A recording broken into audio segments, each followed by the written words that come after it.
देश के संविधान निर्माता डॉक्टर भीमराव अंबेडकर की जयंती आज पूरे देश भर में मनाई जा रही है। रीवा में भी आज विभिन्न राजनीतिक दलों के द्वारा डॉक्टर भीमराव अंबेडकर की जयंती अवसर पर विभिन्न कार्यक्रमों का आयोजन किया गया है।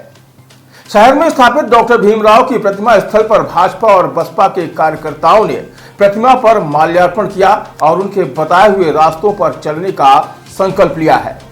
एक और बसपा कार्यकर्ता पार्टी का झंडा लेकर प्रतिमा स्थल पहुंचे और श्रद्धा सुमन अर्पित किया।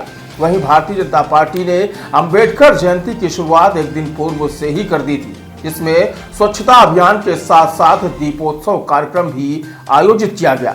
इसके बाद आज भाजपा के रीवा जिलाध्यक्ष वीरेंद्र गुप्ता के नेतृत्व में अंबेडकर जयंती मनाई गई और इस मौके पर उनके लिखे संविधान की प्रस्तावना का भी वाचन किया गया है।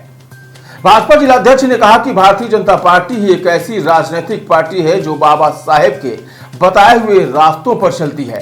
उन्होंने कहा कि बाबा साहेब के पंच तीर्थ स्थलों को डेवलप करने का काम सिर्फ और सिर्फ भाजपा के द्वारा ही किया गया है। इतना ही नहीं, मध्य प्रदेश सरकार ने बाबा साहेब के पंच तीर्थ स्थल को तीर्थ दर्शन यात्रा में शामिल कर उनका सम्मान भी किया है। भारतीय जनता पार्टी हमारे केंद्रीय और प्रदेश नेतृत्व में हम लोगों को एडवांस में निर्देश दिए थे कि 14 अप्रैल के एक दिन पूर्व बाबा साहब भीमराव अंबेडकर जी की जहां जहां प्रतिमा लगी है उन स्थानों की स्वच्छता अभियान चलाना है, प्रतिमा को स्वच्छ करना है, उस स्थल को स्वच्छ करना है। कल हम लोगों ने यहाँ 10 बजे स्वच्छता अभियान चलाया था और शाम को दीपोत्सव कार्यक्रम किया था, जिसमें हमारी मातृशक्ति और हमारे कार्यकर्ता भारी मात्रा में एकत्रित थे। आज भारतीय जनता पार्टी ने बाबा साहब जन्मोत्सव को, संविधान निर्माता बाबा साहब अम्बेडकर जी की जन्म जयंती को मनाया और साथ ही उनके लिखे संविधान की प्रस्तावना का वाचन किया गया और कार्यकर्ताओं और आम नागरिकों के बीच में मिष्ठान वितरण किया गया। और भारतीय जनता पार्टी केवल एक ऐसा राजनीतिक दल है जो बाबा साहब के बताए हुए रास्तों पर चलता है और बाबा साहब के जो पंच तीर्थ थे उनको डेवलप करने का काम अगर किसी ने किया तो भारतीय जनता पार्टी ने किया। चाहे उनका जन्म स्थान महू रहा हो, उनका शिक्षा का केंद्र लंदन रहा हो, लंदन में भी जमीन खरीद कर उसको डेवलप करने का काम अगर किसी ने किया तो भारतीय जनता पार्टी ने किया।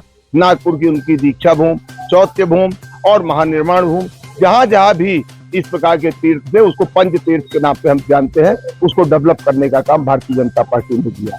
भारतीय जनता पार्टी की मध्य प्रदेश सरकार ने इन 5 स्थानों को अपने तीर्थ दर्शन यात्रा में भी शामिल करके बाबा साहब का सम्मान करने का काम किया है। अन्य राजनीतिक दल तो केवल बाबा साहब का नाम लेकर वोट प्राप्त करना चाहते हैं और उनके अपमान करने से कभी नहीं चूकते। अभी देखिए कुछ लोग झंडे लेकर आए हुए हैं। अरे झंडे लेकर क्या आना, बाबा साहब बहुत बड़े झंडे हैं, हम सबके संविधान निर्माता हैं। वहां हमको दलगत राजनीति से हटके हम कार्यकर्ता हम लोग आए हैं, अपना बाबा साहब का जन्मोत्सव मना रहे हैं। ये काम सबको करने की आवश्यकता है, इसलिए हम सब लोग बाबा साहब के आज जन्मोत्सव पर सादर नमन बंदन करते हैं और देशवासियों को हार्दिक शुभकामनाएं देते हैं। उन्होंने हमको देश के लिए एक ऐसा संविधान दिया जिसमें हम सबको जीने की आज़ादी मिली, सबको अधिकार मिला और सबको समानता का भाव मिला। ये बाबा साहब ने दिया है, इसलिए उनको हम सब नमन करते हैं, वंदन करते हैं, आज के दिन की बधाइयां ज्ञापित करते हैं।